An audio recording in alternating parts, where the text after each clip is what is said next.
Break के बाद आपका देश की बात में एक बार फिर स्वागत है। हमारे साथ हैं कौशाम्बी से सांसद और उत्तर प्रदेश बीजेपी के उपाध्यक्ष विनोद कुमार सोनकर जी। सोनकर जी, अगर ये मामला जो अभी अभी बात हो रही थी बीफ को लेकर, ये मामला है, इसे सांप्रदायिकता का जो रंग दिया जा रहा है, जिस तरीके से पूरे देश के अंदर ये मामला उभर कर आ रहा है, चाहे वो बीजेपी हो, चाहे समाजवादी पार्टी हो या दूसरी पार्टियां, कांग्रेस हो, सब इस पर अपनी राजनीतिक रोटियां सेक रहे हैं, ना कि बल्कि इसमें यह हो कि एक इतिहाद कायम हो, जो हिंदू मुस्लिम हो वो एक हो। उन्हें एक करने की जगह सब बांटने का काम करें। आखिर ऐसा क्यों है? देखिए, ऐसा है, इसके लिए पूर्ववर्ती सरकारें जिम्मेदार हैं।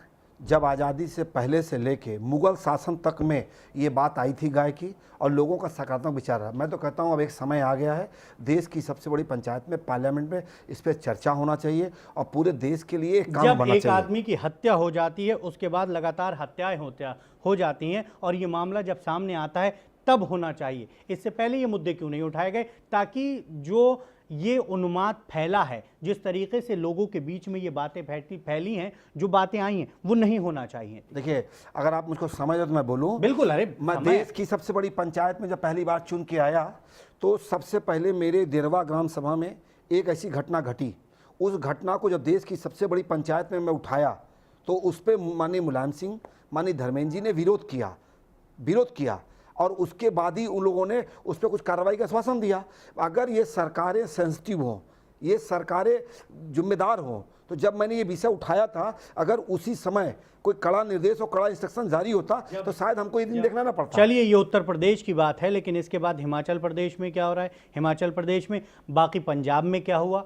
एक मजहब के लिए नहीं है, ये एक धर्म के लिए नहीं है, बल्कि अगर आप पंजाब के फरीदकोट में चले जाइए तो वहाँ धर्म गिरन जलता है और उस पर सिखों पर बर्बरता होती है, लाठीचार्ज होता है, उसमें बहुत सी चीज़ें जला दी जाती हैं। तो ये एक धर्म के साथ नहीं है। जो सांप्रदायिकता का माहौल बना है देश के अंदर, ये पिछले 14-15 महीने में, जब से केंद्र में मोदी सरकार आई है, तब से ये माहौल बना है। इसके लिए क्या काम है? नहीं, ये आपका नरेंद्र भाई मोदी के भारतीय जनता पार्टी की सरकार पे आरोप है। मैं आरोप नहीं है, देखिए जो मामले सामने आए हैं 14-15 महीने में जो आप बता रहे हैं, आप बता दीजिए इस देश में, विदेश के अंदर ना। देखिए, ऐसा है, इस देश आज मैं पूछना चाहता हूं, देश की आज़ादी के 68 साल में 15 महीना घटा दीजिए, उस 68 साल में कितने दंगे हुए हैं? क्या था भारतीय जनता पार्टी जिम्मेदार है? भारतीय जनता पार्टी। आप 15 महीने बात कर रहे हैं, 15 महीने में जब विदेशों की बात कर रहे हैं, आज जो छवि पूरे देश में, पूरे दुनिया में देश की बनी है, बिल्कुल देश का डंका पीटा है, हर जगह बात आई है कि नरेंद्र मोदी विकास पुरुष के लिए, हम लोग विकास की बात कर रहे हैं। लेकिन अभी तक जितनी भी बातें हुई हैं वो या तो कागजों पर हैं, जो जमीनी हकीकत है उससे बहुत दूर। नहीं, बिल्कुल गलत बात है।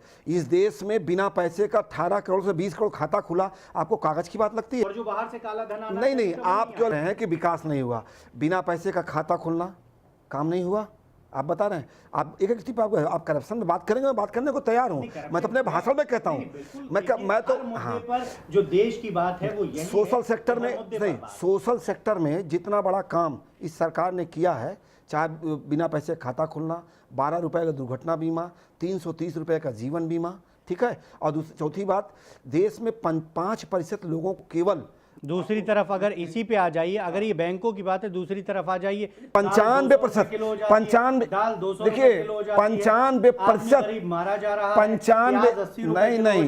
95% लोगों को पेंशन नहीं मिलती थी। अटल पेंशन योजना के माध्यम से आपने पैसे देकर गरीब का पेट आप कहां से भर देंगे? जिसकी दाल गायब हो चुकी है थाली से, वो दाल कहां से वापस लेकर देंगे? आज आम आदमी की जरूरत है कि वो चावल के साथ दाल ले। लेकिन अभी आप बिहार गए, बिहार से आप चुनाव की कैंपेन घर घर गए होंगे, जाके आपने पूरा देखा होगा, लेकिन बिहार की ये हालत है कि लोगों ने दाल खाना छोड़ दिया है।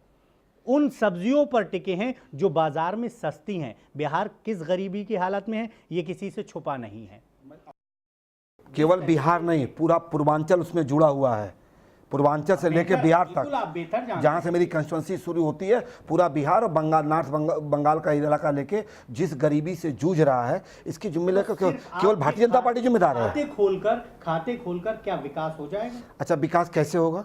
आप हमें यही बताएं। तो जानना चाहते हाँ, हैं कि विकास कैसे होगा और कैसे देखिए, ये दाल ऐसा की है। कीमत आज 200 किलो रुपए हो गई है, ये कैसे वापस? देखिए, मानसून की वजह से अगर किन्हीं चीज़ों का दाम बढ़ा है तो निश्चित रूप से सरकार उस पर काम कर रही प्याज है। मानसून की वजह से बढ़ा। बिल्कुल, आप प्याज देखिए मानसून की वजह से क्यों? प्याज का ये है कि भंडारण कर लिया गया, उसे जमाखोरों ने जमा कर लिया, लेकिन सरकार ने उसके लिए कोई काम नहीं किया। आप कैसे कर रामविलास सकते हैं? पासवान जी ने कहा, हाँ। जब प्याज के दाम बढ़े तो रामविलास पासवान जी से जब ये सवाल किया गया, मीडिया ने ही सवाल किया कि आखिर इसके लिए क्या किया है, तो उनका ये कहना था इसके लिए हम जिम्मेदार नहीं है, राज्य सरकारें जिम्मेदार हैं। तो क्या राज्य सरकारों पर केंद्र का इतना हक नहीं है कि वो उनसे निकलवाए?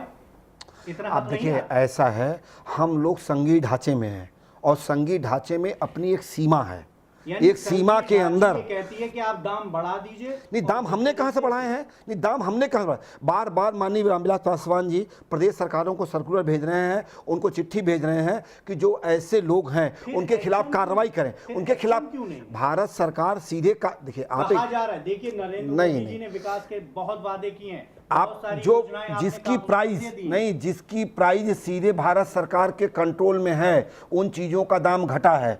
और जो चीज़ें राज्य सरकार से जुड़ी भी हुई है, हमसे भी जुड़ी, हम अपने जिम्मेदारी से नहीं भागते। अगर आपको याद नहीं, दिलाऊं कि जिस तरीके हम अपने जिम्मेदारी से नहीं भागते, लेकिन जो सीधे हमारे कंट्रोल में है उनकी चीज़ें घटी हैं। अब मैं आपके सांसदीय क्षेत्र की बात करता हूं। आपके बताएं। सांसदीय क्षेत्र में जो गांव आपने लिया शमशाबाद, जी। आपने गांव लिया, लेकिन शमशाबाद जिस दिन आपने गांव गोद लिया और आप वहां पर गए, पूरी तरीके से बहुत चमक धमक के साथ होली मनाई गई और बहुत बड़ा प्रोग्राम भी हुआ, बहुत, लेकिन शानो शौकत से आपने लिया। लेकिन उसके बाद वही गांव विकास के लिए तरस रहा, क्योंकि वहां पर फंड की कमी रही। ये फंड भिजवाने का काम किसका है?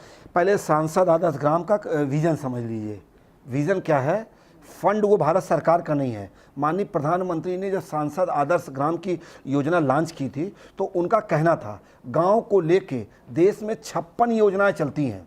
बिल्कुल, बिल्कुल। 56 योजनाएं चलती हैं और 56 योजनाओं को चलते हुए देश के आज़ाद के 68 साल हो गए और फिर भी गांव का विकास नहीं हुआ। जिम्मेदार कौन है?